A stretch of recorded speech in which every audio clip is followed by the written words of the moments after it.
샬롬 할렐루야. 욥기 15장 12절에서 22절이요. 어찌하여 네 마음에 불만스러워하며 네 눈을 번뜩거리며 네 영이 하나님께 분노를 터뜨리며 네 입을 놀리느냐. 사람이 어찌 깨끗하겠느냐. 여인에게서 난 자가 어찌 의롭겠느냐. 하나님은 거룩한 자들을 믿지 아니하시나니 하늘이라도 그가 보시기에 부정하거든. 하물며 악을 저지르기를 물 마신 같이 하는 가증하고 부패한 사람을 용납하시겠느냐. 내가 네게 보이리니 내게서 들으라. 내가 본 것을 설명하리라. 이는 곧 지혜로운 자들이 전하여 준 것이니 그들의 조상에게서 숨기지 아니하였느니라. 이 땅은 그들에게만 주셨으므로 외인은 그들 중에 왕래하지 못하였느니라. 그 말에 이르기를 악인은 그의 일평생에 고통을 당하며 포악자의 횟수는 정해졌으므로 그의 귀에는 무서운 소리가 들리고 그가 평안할 때에 멸망시키는 자가 그에게 이르리니 그가 어두운 데서 나오기를 바라지 못하고 칼날이 숨어서 기다리느니라. 욥기입니다. 엘리바스의 두 번째 변론을 살펴보면서 사람의 감정과 변론이 어떤 결과를 낳는지 알아봅니다. 말씀드립니다. 욥기 15장 12에서 13절은 어찌하여 네가 마음에 끌리며 네 눈을 번쩍여 네 영으로 하나님을 반대하고 네 입으로 말들을 내느냐. 여기서 마음에 끌린다는 것은 마음을 진정하지 못하고 흥분하는 것을 말합니다. 그리고 눈을 번쩍인다는 것은 혈기가 날 때 눈동자가 이글거려서 번쩍이는 것처럼 보이는 상태를 말하지요. 사람이 변론하다 보면 감정이 나서 언성이 높아지고 눈빛이 무서워지는 등 몸에 여러 가지 현상이 일어납니다. 혈기가 끓어오르니 심장이 빨리 뛰고 피가 빨리 돌아 얼굴과 눈 자위가 붉어집니다. 더 나아가 눈에 핏발이 서면서 악한 기운이 나기 때문에 상대가 볼 때는 무섭게 느껴지지요.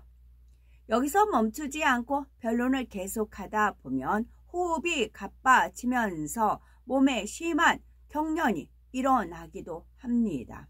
이런 상태가 되면 마음을 다스릴 수가 없기 때문에 입술에서 진실이 나오지 않습니다. 욥과 욥의 친구들이 지금 이런 상태가 되어가고 있는 것이지요. 그런데 언성을 높이며 혈기를 내는 사람들은 정작 자신의 모습을 보지 못하는 경우가 많습니다. 그래서 주변에서 왜 그렇게 혈기를 내십니까? 하고 지적을 하면 나 혈기 내지 않았는데요 라고 말하지요.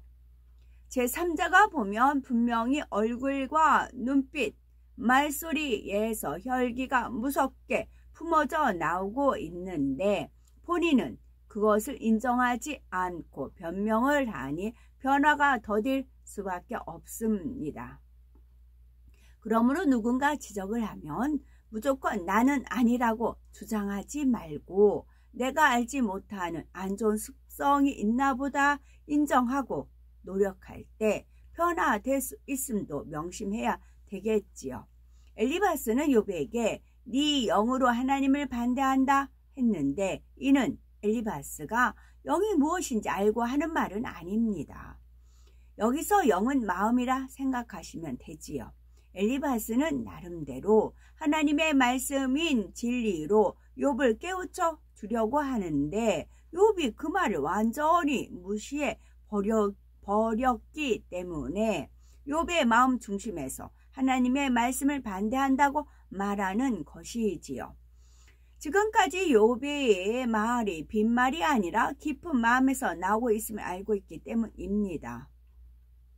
사람의 말은 세 가지 경우로 나누어 볼 수가 있습니다. 마음에 있는 것이 입술로 나오는 경우가 있는가 하면 마음에 없는 말을 하는 경우도 있습니다. 예를 들어 상대가 정말 미워서 밉다라고 말하면 이는 마음에서 나온 말이지요. 하지만 마음으로는 상대를 미워하면서도 입술로는 얼마든지 사랑한다 라고 말할 수 있습니다. 이 두 가지 경우는 말하는 본인이 그 말의 의도를 압니다. 그런데 나도 모르게 거짓말이 나오는 경우가 있습니다. 이때 내 마음은 그게 아닌데 말이 헛나갔어 이렇게 변명하기도 하지요. 이런 경우는 고의가 아니라 해도 거짓말에 해당합니다. 자기도 모르는 깊은 마음에 있는 것이 입술로 나온 것이지요. 우리가 진리 안에 정직하게 살아간다면 입술의 모든 말이 마음과 일치가 됩니다. 거짓말을 안 하는 것은 물론 스쳐 지나가는 말이라도 헛된 말이 없으며 실수라도 마음에 없는 말이 나오지 않는 것입니다. 그러므로 우리는 온전히 진실한 마음을 이루어 언행이 일치하는 삶을 살아야 되는 것이지요. 욥기 15장 14절 사람이 무엇이관대 깨끗하겠느냐 여인에게서 난 자가 무엇이관대 의롭겠느냐 했습니다. 성경을 보면 이 말이 틀린 말이라는 것을 알 수가 있습니다. 예를 들어 에녹 선지자는 너무나 마음이 선하고 깨끗하였기에 하나님께서 300년간 동행해 주셨지요. 모세 선지자는 온유함이 이 땅의 모든 사람보다 승하였으며 온 집에 충성한 분이었지요. 스데반 집사는 아무 잘못 없이 돌에 맞아 죽어가면서도 무릎을 꿇고 큰 소리로 주여 이 죄를 저들에게 돌리지 마옵소서 하고 하나님께 용서를 구했지요. 얼마나 악이 없는 깨끗한 마음입니까? 그런데 엘리바스는 왜 사람은 깨끗하지 않다고 말하는 것일까요? 엘리바스는 악하고 더러운 자신의 속마음을 알고 있었습니다. 또 주변 사람들에게도 악하고 깨끗하지 않은 모습을 많이 보았기 때문에 모든 사람이 그렇다고 단정 짓고 있는 것입니다. 그러나 내가 악하다고 해서 상대도 악한 것은 아닙니다.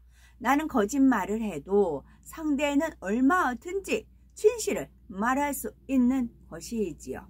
또 엘리바스는 여인에게서 난 사람 가운데 의로운 자가 없다고 했는데 이 말은 육적으로나 영적으로도 옳지 않습니다.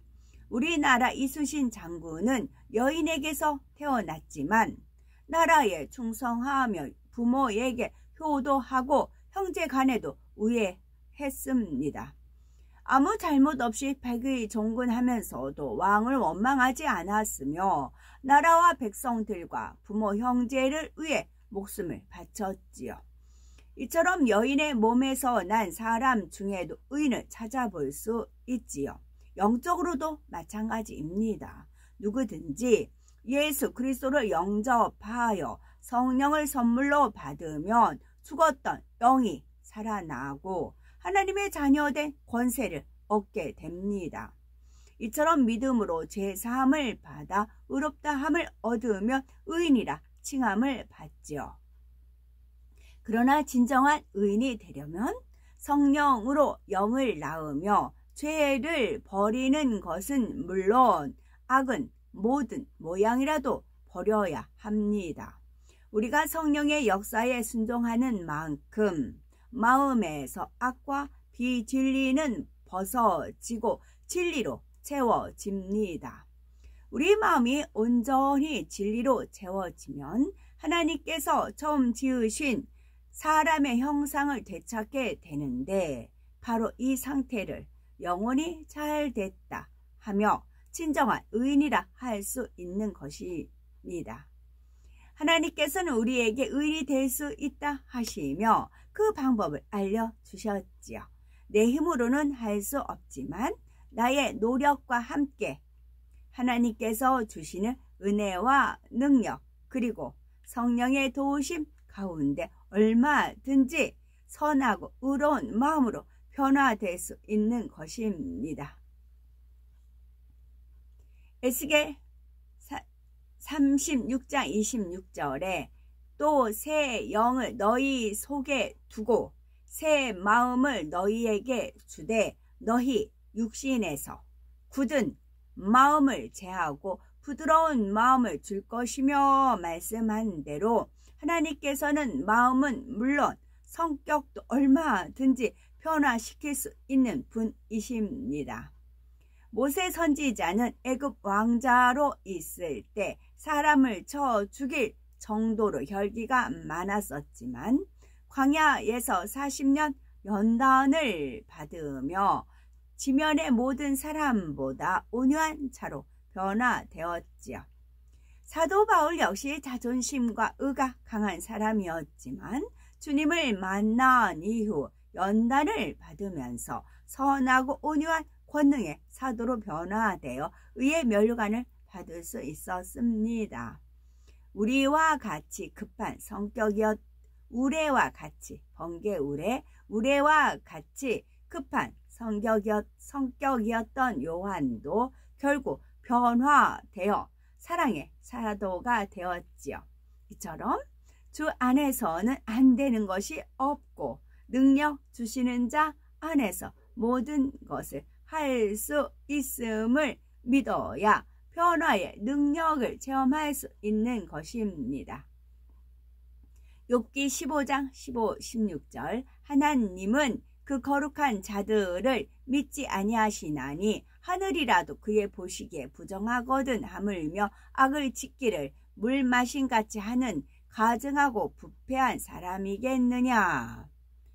영적으로 거룩함이란 겉모양만이 아니라 마음까지 흠과 티가 전혀 없이 깨끗한 상태를 말합니다. 따라서 거룩하다는 말은 원래 사람에게는 해당되지 않는 용어이며 오직 선 자체이신 하나님께만 사용할 수 있었지요. 그런데 하나님께서는 사랑하는 자녀들에게도 거룩함을 이루도록 말씀하셨고 우리에게 진정 원하시는 것은 마음의 거룩함입니다. 그러므로 우리는 마음의 할례를 통해 어떠한 악도 없는 선하고 깨끗한 마음으로 변화되어야 합니다. 이렇게 변화되어 거룩함을 이룬 사람이 있다면 하나님께서는 당연히 그 사람을 믿지 않으시겠습니까? 그러나 엘리바스는 감정이 격해지니 하나님은 그 거룩한 자들을 믿지 않는다라는 말을 함부로 내뱉고 있지요. 또 엘리바스는 하늘이라도 그의 보시기에 부정하다라고 말하는데 이 또한 옳지 않은 말입니다. 하나님께서는 태초에 인간 경작의 터전이 될 천지 만물을 창조하시며 기뻐하셨습니다. 하나님께서 지으신 모든 것에는 영적인 의미가 담겨 있습니다. 하늘은 영적으로 천국을 의미합니다. 하나님께서는 사람의 마음에 본향인 천국을 사모하는 마음을 주셨기에 우리는 하늘을 보면 그리움이 일어납니다. 그런데 하나님께서 이러한 하늘을 어찌 부정하다고 하시겠습니까? 엘리바스는 하나님을 오해하여 욥에게 잘못 전달하고 있는 것입니다. 사람은 물 없이 살 수 없기에 하루에도 몇 차례씩 물을 마십니다.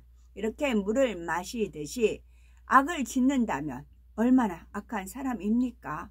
또한 부패란 사람의 본분을 떠나 잘못 행해지는 모든 것을 말하는데 엘리바스는 바로 욥이 이처럼 악하고 부패한 사람이라 말하고 있습니다. 욥아, 너는 물을 마시듯이 악행을 하니 심히 가증하고 부패한 자다. 하나님께서는 거룩한 자라도 믿지 않으시고 하늘이라도 부정하게 보시는데 하물며 너처럼 악한 사람을 용납하시겠느냐라고 매도합니다. 감정이 격해질 대로 격해지니 도저히 상상할 수 없는 표현들까지 나오는 것을 볼 수 있습니다. 그러나 욥은 중심 자체가 악한 것이 아니며 가증하고 부패한 사람이 아니었습니다. 친구들이 욥의 감정을 자꾸만 부추겨 입술에 올무를 만들며 죄를 짓도록 만들어 가는 것이지요.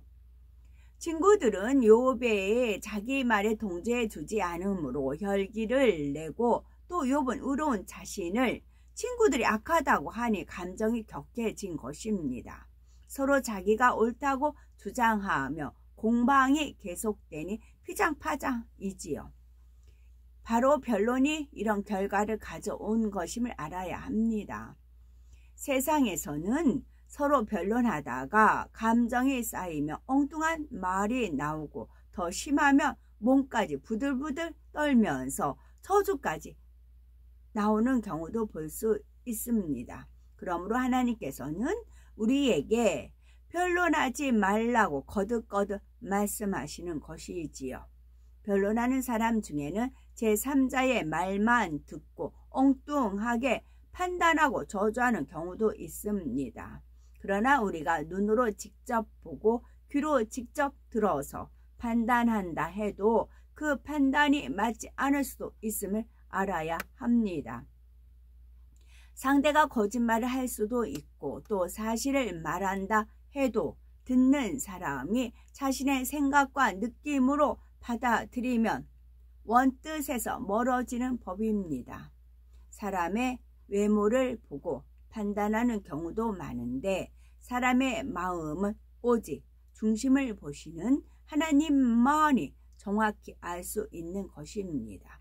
그러므로 서로 간에 변론을 벌이면 물론이요 어느 누구도 판단 정죄하는 일은 없어야 하겠습니다. 아멘.